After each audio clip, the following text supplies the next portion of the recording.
दोस्तों, क्रोध एक ऐसी आग है जो पहले उसी को जलाती है जिसमें वो भरा होता है।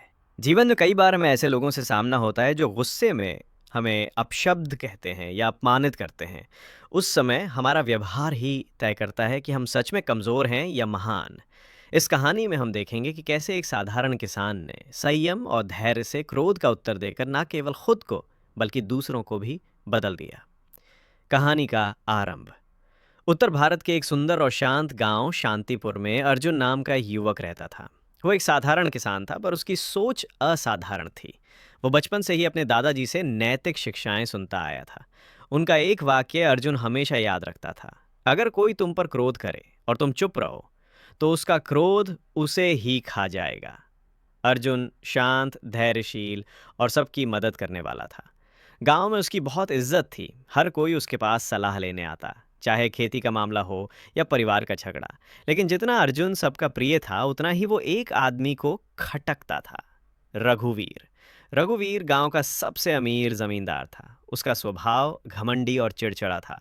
उसे लगता था कि पैसा ही इज्जत दिलाता है, पर जब वो देखता कि लोग अर्जुन की बातें सुनते हैं, उसके पास बैठते हैं, तो उसे ईर्ष्या होती थी। रघुवीर ने कई बार अर्जुन की बेइज्जती करने की कोशिश की, लेकिन अर्जुन हमेशा मुस्कुराकर बात टाल देता। ये बात रघुवीर को और चढ़ा देती थी। उसके मन में ये बात बैठ गई थी कि वो एक दिन अर्जुन को सबके सामने नीचा दिखाएगा।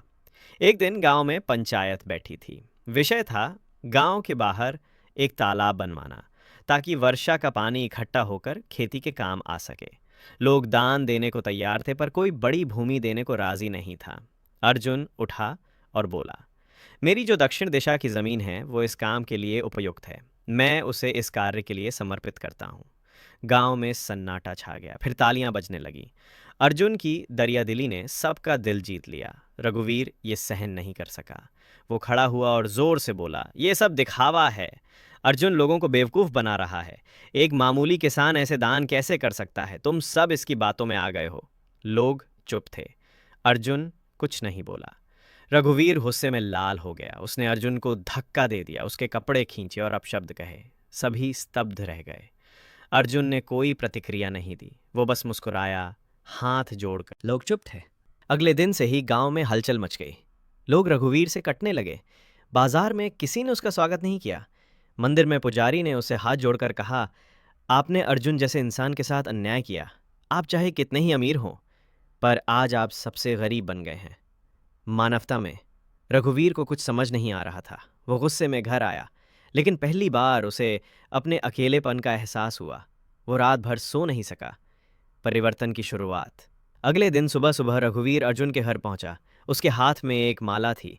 उसने दरवाज़ा खटखटाया। अर्जुन ने दरवाज़ा खोला और देखा रघुवीर झुका हुआ खड़ा है। रघुवीर बोला: मुझे माफ़ कर दो अर्जुन, मैंने तुम्हारे साथ बहुत बुरा किया।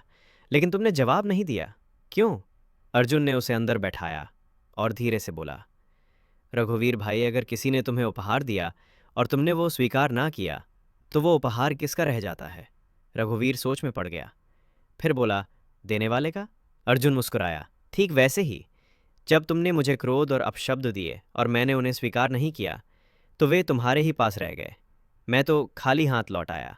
रघुवीर की आंखों में आंसू आ गए। उसने अर्जुन के पांव छू लिए। उस दिन के बाद से रघुवीर बदल गया। वो अब लोगों की सहायता करने लगा, बच्चों को स्कूल भेजने में मदद करता और ख़ासकर अर्जुन के पास हर सप्ताह बैठकर जीवन की बातें करता। गांव में लोग कहते, अर्जुन ने रघुवीर को हराया नहीं, बल्कि जीत लिया, अपने धैर्य और प्रेम से। शिक्षा: क्रोध का उत्तर क्रोध से देना आसान है, पर उसे शांति और धैर्य से सह लेना सच्ची बहादुरी है। जब हम मौन रहते हैं, तो हम किसी को नहीं हराते, बल्कि हम स्वयं को जीतते हैं। यही जीवन का सबसे बड़ा शौर्य है, अपने क्रोध पर विजय।